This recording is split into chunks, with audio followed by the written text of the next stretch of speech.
Em termos de número de títulos, esse pessoal de 20 até ganhou mais. Agora, o time da década de 50, notadamente da primeira metade da década de 50, já que a segunda metade o Pelé levou, né? O Pelé e o Santos levam a segunda metade, é um time que tem uma interessante mescla, como eu acho que nenhum outro time tinha, né? Ele mesclava essa coisa da garra corintiana, da vontade, da superação, com jogadores também muito técnicos. O goleiro Gilmar é considerado um dos melhores do mundo em todos os tempos. E é um goleiro que, quando vai para o Santos, já é veterano. Por 10 anos, ele era ídolo do Corinthians, de 51 a 61. Inclusive campeão do mundo em 58 como titular do Corinthians. Tem jogadores como Roberto Belangeiro, um centro-médio, hoje volante clássico, que por força de contusão acabou inclusive perdendo a oportunidade de ser campeão do mundo em 58 para o Zito. Mas era um jogador clássico, mais clássico inclusive que o próprio Zito. Tinha o Luizinho Pequeno Polegar, um jogador driblador, ágil, irreverente, talvez o ídolo mais completo da história do Corinthians no sentido de identificação com a massa. Tinha o Cláudio, ponta direita, um jogador também muitíssimo técnico. E tinha os raçudos, que nem o Idário, que dava pau na ponta esquerda, o Goiano, o Olavo, aquele pessoal da defesa que garantiu o espetáculo. E o próprio Baltazar, que não era um jogador técnico, mas era o rei da cabeçada do jogo aéreo. Então era uma mescla interessante dessas duas coisas que o corintiano mais preza, né? O corintiano quer o quê? Quer futebol e quer amor à camisa. E o time dos anos 50, que entrou para a história como time de 54, por ser o ano do quarto centenário, tinha esses dois ingredientes. Então acho que nisso ele se diferencia e até supera o Esquadrão dos anos 20, que já vai ficando tão longe, né? Já ninguém mais viu, ninguém mais comenta, então vai perdendo um pouco do viço, como se dizia inclusive nos anos 20. O Corinthians, desde o início, não é o clube de uma colônia. É o clube de várias colônias, né? Entre os fundadores tem a família do Neco, a família Nunes, que é uma família de portugueses. Tem o Antônio Pereira, que é o português. Tem o Rafael Perrone, que depois foi até sócio do Palestra Itália. Tem a família Barbui, de italianos, né? Num segundo momento aparece o Tufi, goleiro, representante dos árabes, os espanhóis muito presentes com Luizinho Truchilo, com o Idário Sanches Peinado, né, com o atual presidente André Sanches, com o Vicente Mateus, com o Manuel Correcher, todos espanhóis de nascimento.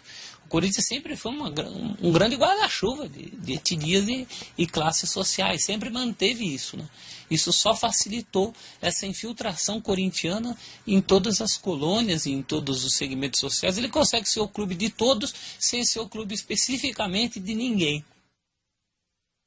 No Bom Retiro já havia o Botafogo do Bom Retiro, que passava por alguns problemas, porque quebrava muito o pau lá no jogo do Botafogo, na rua Paula Souza, a polícia estava meio de olho. E no bairro já havia a ideia da fundação de um novo clube, né? Vinda dos 5 operários, entre os quais se destacou principalmente o Antônio Pereira, pintor de paredes, que depois foi técnico do Corinthians, campeão em 37, fazendo uma dupla com o Neco, né?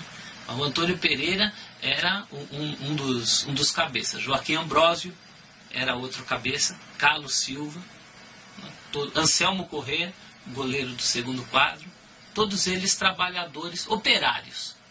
Então eram 5 operários que resolveram fundar um clube de futebol. E conta a história que eles se reuniram, primeiro à luz de um lampião, ali na esquina da Rua dos Imigrantes, com José Paulino, né, com o Cônego Martins, que é um beco no Bom Retiro, até hoje tem o marco. Eles se reuniram à luz de um lampião. Primeira reunião em 1º de setembro de 1910. O nome só foi decidido em 5 de setembro de 1910, que era uma homenagem ao Corinthians inglês, ao Corinthian Team, que estava excursionando pelo Brasil, o primeiro clube europeu a excursionar o Brasil, estava ganhando de todo mundo, veio a convite do Fluminense do Rio, e aí homenageando aqueles ingleses bons de bola, o clube também se chamou, o clube em inglês na verdade se chamava Corinthian. Corinthians eram os jogadores daquele clube, mas abrasileirou-se para Corinthians Paulista. As primeiras atas do Corinthians não sobrou nada, dizem até que foi feita uma arte improvisada no fundo da palheta de um dos primeiros que se reuniram, chamado João Murino, que era o que tinha um pouquinho mais de grana, funcionário da São Paulo Railway. Então fundou-se esse clube para a prática do futebol varziano. No dia 22 de setembro aparece a primeira notinha de jornal. O jornal Estado de São Paulo noticiou, mas também o jornal O Comércio de São Paulo. Então aparece a notinha de jornal, a primeira referência que sobrou. Esporte Clube Corinthians Paulista. Com a denominação Supra foi fundada uma entidade para a prática do conhecido esporte bretão, que era o futebol. Naqueles dias, naquele tempo, muitos pequenos clubes eram fundados e tinham suas fundações noticiadas pelo jornal. A grande diferença é que o Corinthians sobreviveu para contar a história. O Corinthians e o Ipiranga são os primeiros clubes saídos da várzea para o futebol oficial, né? Então eu falava que o Corinthians foi fundado para jogar na várzea. Mas nos anos de 10, 11, 12, ele não perde para ninguém na várzea. Os registros que a gente tem é de que o Corinthians era um clube de um nível, um time de futebol de um nível muito superior ao que se disputava na várzea. Ele não tinha rival na várzea. Tanto que era chamado de Galo da Várzea. Então os seus simpatizantes, aqueles primeiros corintianos, começaram a alimentar a ideia de um sonho maior, que era disputar o campeonato oficial da Liga, né? Tem uma tese muito interessante do professor Clênio Labriola, defendida na PUC, que se chama Resistência e Rendição, os primeiros anos do Esporte Clube Corinthians Paulista.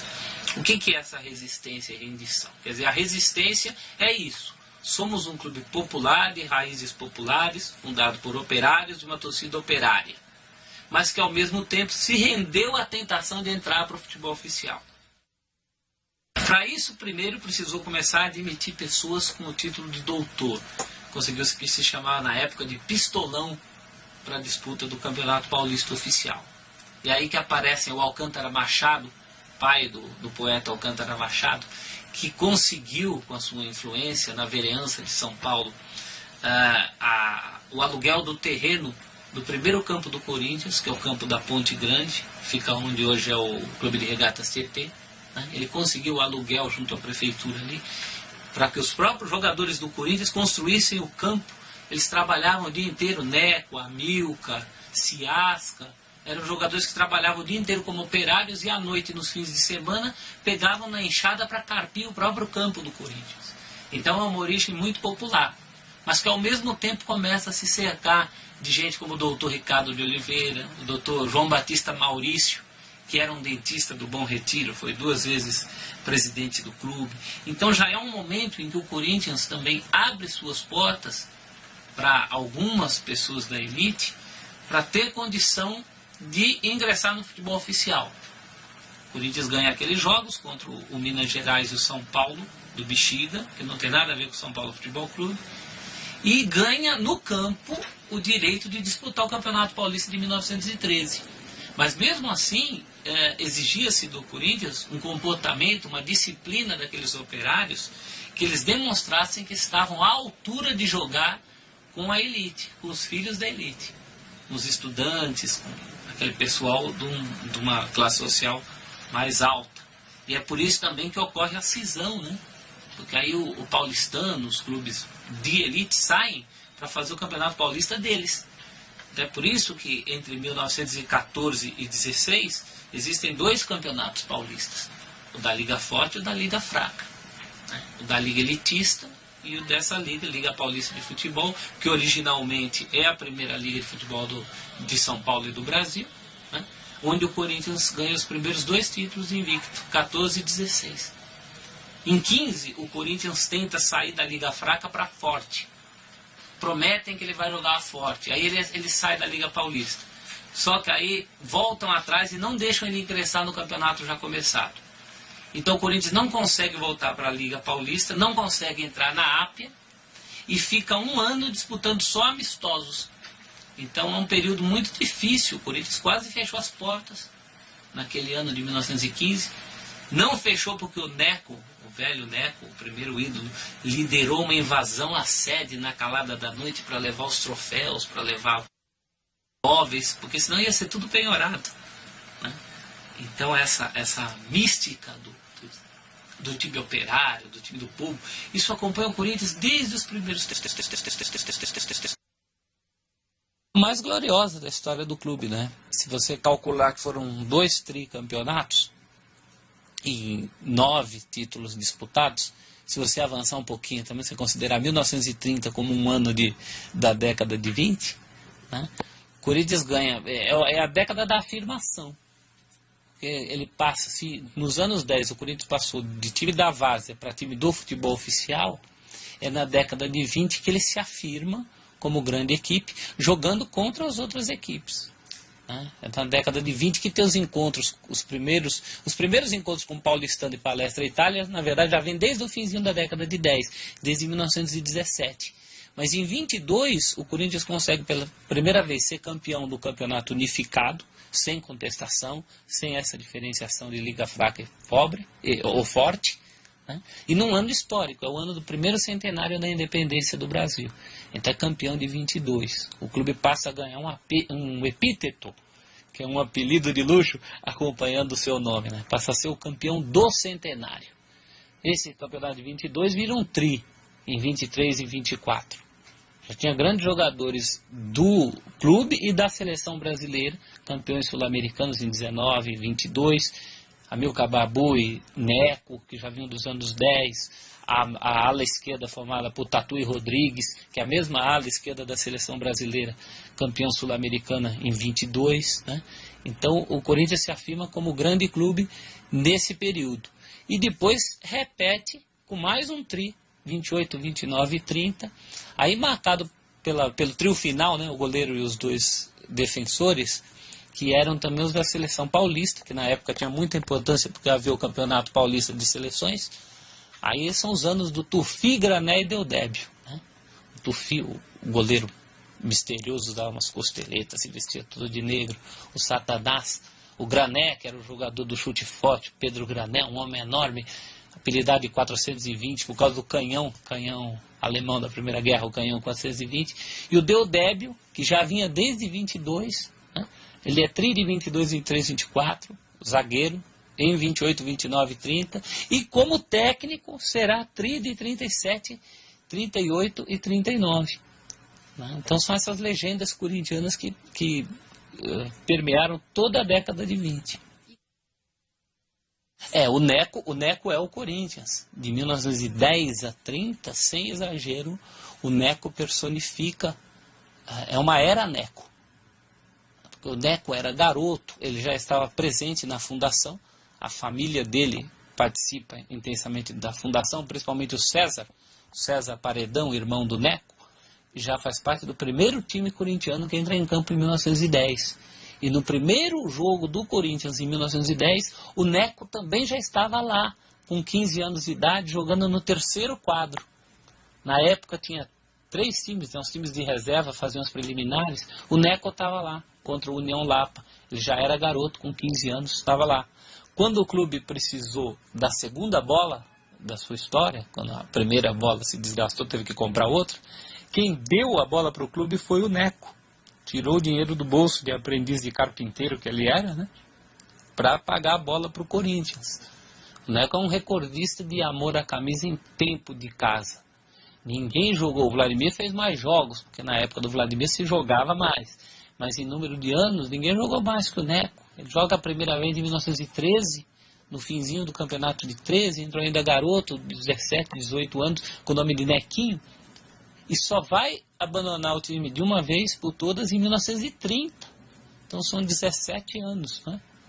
Ele ganha, por isso, um busto no Parque São Jorge, é o primeiro a ter essa honra. Hoje, muitos outros estão nos jardins do Parque São Jorge, Cláudio, Luizinho, Baltazar, mas durante anos, e desde 1929, quando a estátua dele foi inaugurada, né, o Neco está lá nos jardins do Parque São Jorge, ganhou um busto de bronze por essa dedicação. Né, jogador campeão em 14, em 16, tricampeão em 22, 23, 24, tricampeão de novo em 28, 29, 30, raçudo, campeão sul-americano pela seleção brasileira em 19, com uma participação importantíssima, inclusive no lance do gol da vitória, marcado pelo Friedenreich contra o Uruguai, um jogador que era um mega star da época dele. E também muito nervosinho, diziam que gostava dele. de puxar a cinta para ameaçar o juiz. Uma história que na verdade começou num lance casual. Os jogadores usavam cinta para segurar o calção, e o Neco gesticulou com a cinta na mão, e aí ficou a história de que ele queria bater no juiz, né? Mas um jogador, é uma lenda. Bom, eu tenho o Rivelino como o jogador mais capacitado tecnicamente que já jogou no Corinthians. Isso não há dúvida nenhuma. Você tem depoimentos de gente como o Beckenbauer e o Maradona falando quem era Roberto Rivelino. O Beckenbauer veio aqui disputar um amistoso, Brasil e seleção do resto do mundo, em 60 e pouco, Rivelino começando, e ele declarou: vim ver Pelé, acabei vendo o Rivelino. Maradona diz que o Rivelino foi o ídolo de infância dele. Então ninguém discute a capacidade técnica do Roberto Rivelino. Se o nome do Corinthians hoje aparece em enciclopédias internacionais, aparece atrelado ao nome de Rivelino, o clube de Roberto Rivelino. Então foi o craque mais mega star que já vestiu a camisa do Corinthians, até porque o Ronaldo, que é um outro fenômeno mundial, chegou agora, não é propriamente alguém que fez a vida no Corinthians. O Rivelino fez 10 anos no Corinthians e é ídolo sim, porque um ídolo não se mede só pelos títulos que ele ganha, também pelos títulos. Mas se fosse assim, com todo respeito ao Birubiru, o Birubiru tem vários títulos paulistas pelo Corinthians, 79, 82, 83, 88, e é claro que não é um Rivelino, no sentido da técnica, do futebol apresentado. E, infelizmente, ao Riva faltou o título, aquele que todos queriam, porque títulos ele teve. Teve o Rio São Paulo dividido com outros 3 clubes em 66, teve o Torneio do Povo, que o Corinthians ganhou contra o Inter de Porto Alegre com gol de falta do Rivelino, no Mineirão. São coisas que pouca gente lembra, né? Mas claro, nenhum desses é o título que a torcida, que o próprio Rivelino queria. Faltou o tal do título que todo mundo buscava. Nos outros quesitos, tempo de casa, futebol demonstrado, o Rivelino atendeu a todos. Ele só também não teve a sorte de contar ao lado dele com jogadores do mesmo nível que ele. Era uma época difícil, concorrência braba. Se ele era o 10 do Corinthians, o 10 do Santos era o Pelé, o 10 do Palmeiras era o Ademir da Guia, e o 10 do São Paulo, quando não era o Gerson, era o Pedro Rocha. Então, realmente, é pedir demais, né? Agora, eu não tenho dúvida de que foi um dos maiores ídolos do Corinthians, se não o maior, por essa mácula, por essa que também não é uma culpa propriamente dele, de não ter conseguido o título que tanto se cobrava dele como o maior craque do time, né? Em termos de número de títulos, esse pessoal de 20 até ganhou mais. Agora, o time da década de 50, notadamente da primeira metade da década de 50, já que a segunda metade o Pelé levou, né? O Pelé e o Santos levam a segunda metade, é um time que tem uma interessante mescla, como acho que nenhum outro time tinha, né? Ele mesclava essa coisa da garra corintiana, da vontade, da superação, com jogadores também muito técnicos. O goleiro Gilmar é considerado um dos melhores do mundo em todos os tempos. E é um goleiro que, quando vai para o Santos, já é veterano. Por 10 anos, ele era ídolo do Corinthians, de 51 a 61. Inclusive campeão do mundo em 58 como titular do Corinthians. Tem jogadores como o Roberto Belangeiro, um centro-médio, hoje volante clássico, que por força de contusão acabou inclusive perdendo a oportunidade de ser campeão do mundo em 58 para o Zito. Mas era um jogador clássico, mais clássico inclusive que o próprio Zito. Tinha o Luizinho Pequeno Polegar, um jogador driblador, ágil, irreverente, talvez o ídolo mais completo da história do Corinthians no sentido de identificação com a massa. Tinha o Cláudio, ponta direita, um jogador também muitíssimo técnico. E tinha os raçudos, que nem o Idário, que dava pau no ponta esquerda, o Goiano, o Olavo, aquele pessoal da defesa que garantiu o espetáculo. E o próprio Baltazar, que não era um jogador técnico, mas era o rei da cabeçada do jogo aéreo. Então era uma mescla interessante dessas duas coisas que o corintiano mais preza, né? O corintiano quer o quê? Quer futebol e quer amor à camisa. E o time dos anos 50, que entrou para a história como o time de 54, por ser o ano do quarto centenário, tinha esses dois ingredientes. Então acho que nisso ele se diferencia e até supera o Esquadrão dos anos 20, que já vai ficando tão longe, né? Já ninguém mais viu, ninguém mais comenta, então vai perdendo um pouco do viço, como se dizia inclusive nos anos 20.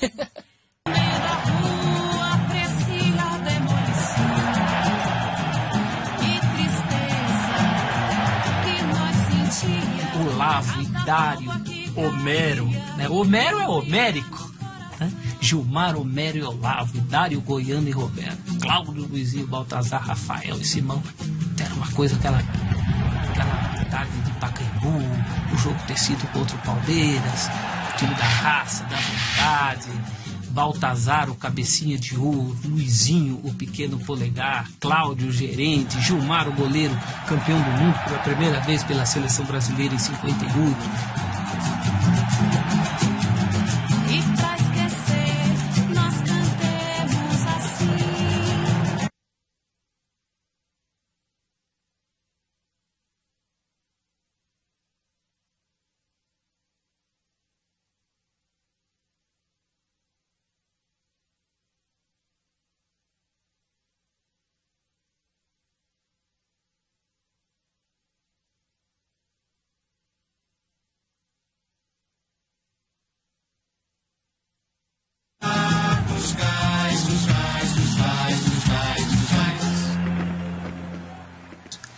Reputo o Luizinho.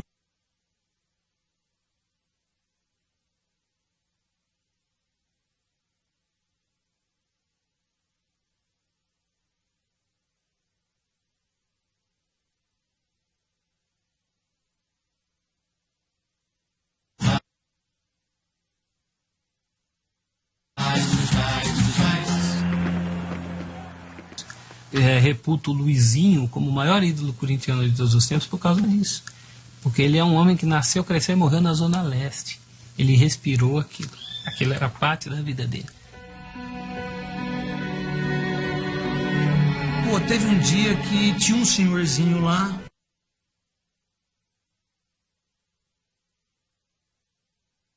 A democracia é polêmica, mas inegavelmente vencedora.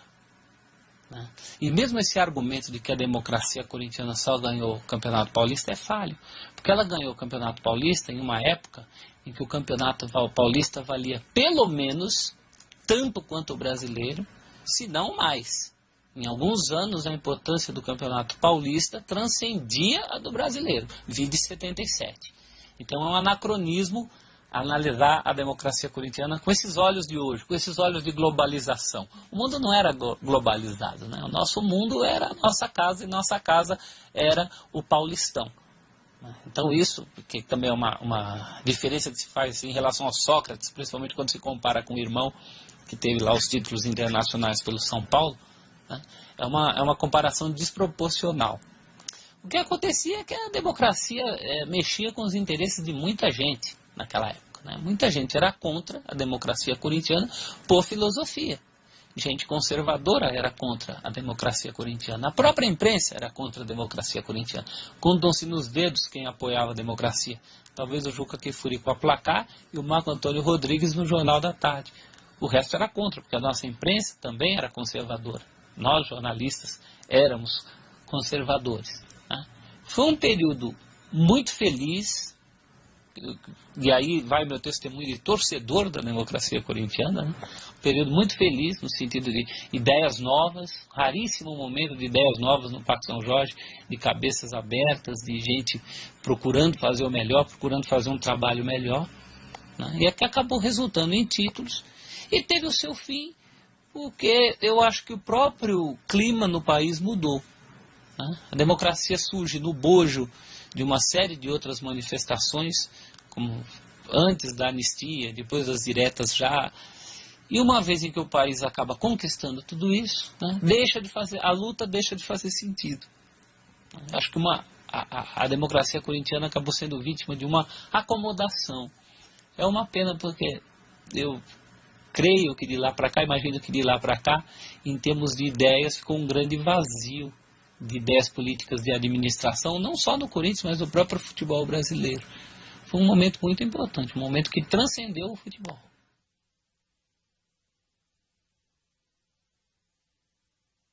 Tem umas coincidências na história do Corinthians que favoreceram isso. Uma dessas coincidências é o clube já em 1926 ter se mudado justamente para a zona leste de São Paulo. É a zona mais populosa e ao mesmo tempo a zona menos favorecida. O Corinthians, e aí não só o time de futebol, mas o clube esportivo, o Corinthians foi durante décadas e ainda é uma importante opção de lazer da zona leste paulistana, né? Da família da zona leste paulistana. Então aí também criou-se uma empatia, reforçou-se uma empatia e uma identificação. Em momentos posteriores, o Corinthians é o time adotado pelos migrantes, pela maioria dos nordestinos que vêm para cá construir São Paulo, notadamente a partir do 400º. Já era desde sempre o time dos negros, o time das diversas colônias. Há muitos árabes corintianos, espanhóis corintianos, isso já é uma tradição, italianos corintianos, porque o Corinthians, antes da criação do Palestra Itália, de e para italianos, era o clube dos italianos, mas não só dos italianos. Havia o futebol oficial, o futebol das elites, o campeonato paulista em si. O que era o campeonato paulista? Era disputado por clubes como o Germânia, dos imigrantes alemães, o paulistano, dos estudantes das classes mais favorecidas da cidade de São Paulo, o São Paulo Athletic, que era o clube dos ingleses, o clube de Charles Miller. Era uma elite que disputava o futebol oficial. Só que o povo também já estava se apropriando do futebol, para si, criando um futebol paralelo, que é o futebol das várzeas. O futebol chamado na época de não oficial. Profissional nenhum futebol era, mas tinha o futebol das elites e tinha o futebol varzeano, assim chamado, porque é jogado nas várzeas dos rios, né? Naquela faixa dos rios em que a água avançava e recuava e que ninguém construía ali justamente por isso. Quem é que ia construir na várzea do rio? E que o povo jogava o futebol não oficial, o futebol da várzea. O Corinthians é um clube fundado para a prática do futebol de várzea, em 1910.